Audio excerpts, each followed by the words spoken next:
Mon pote, il faut qu'on parle de la langue française. Pour ma part, et sûrement pour toi aussi, c'est notre langue natale. Donc on s'en sort bien, on a grandi avec et tout, c'est plus facile. Mais je me mets toujours à la place des étrangers qui doivent apprendre le français. Mais quelle galère! Mais s'ils savaient dans quoi ils s'embarquent, mon pote. Donc j'ai décidé de te parler en vidéo de tout ce qui fait que cette langue est compliquée. Moi déjà, j'ai du mal à apprendre l'anglais, qui est quand même beaucoup plus simple que le français. Alors imagine si j'étais pas français, mais jamais de la vie je me serais mis au français. Ou à la limite, j'aurais développé des compétences en mime, tu vois, pour me faire comprendre, quoi. Je serais devenu le Charlie Chaplin des temps modernes.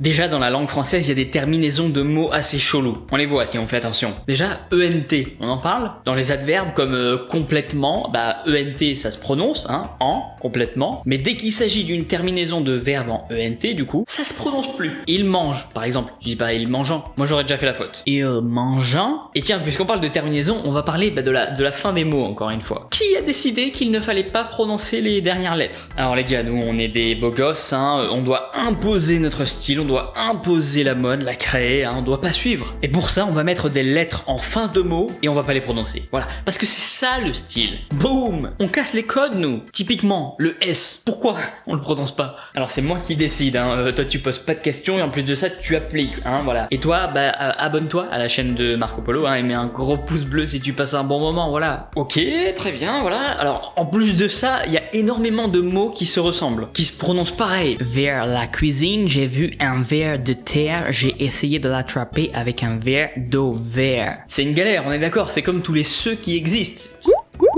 Ça donne le tournis. D'ailleurs, dans ce, il y a la lettre E. Et on va pas se mytho, ils ont pété un câble sur cette lettre. Même la lettre E, elle a pas compris ce qu'ils lui ont fait. Là, tu vas te demander qu'est-ce que je fais. En fait, là, je mime la lettre E. Voilà. Moi, j'ai pas compris, ils ont commencé à me foutre des accents de partout, dans tous les sens. Je sais même plus qui je suis, moi. Voilà. J'ai pas demandé tout ça, moi. C'est un peu gênante, quand même. Le E, il se prononce de 3 façons différentes, déjà. E, et, E. Mais en plus de ça, ils ont réussi à ajouter encore des circonflexes et des trémas. Mais c'est pas la seule lettre qu'ils ont emmerdé, non, il y a aussi le O. Alors déjà, il y a le fait que la lettre O se prononce comme des mots, c'est chelou. On a l'O, O, O. J'ai envie de dire, oh putain, O.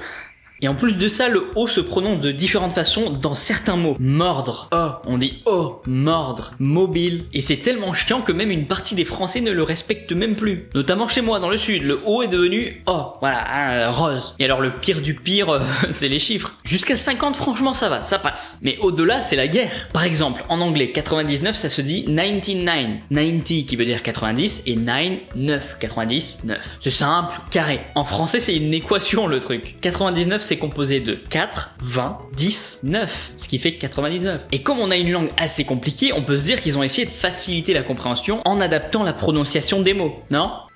Non, je t'ai expliqué, tu appliques et tu la boucles.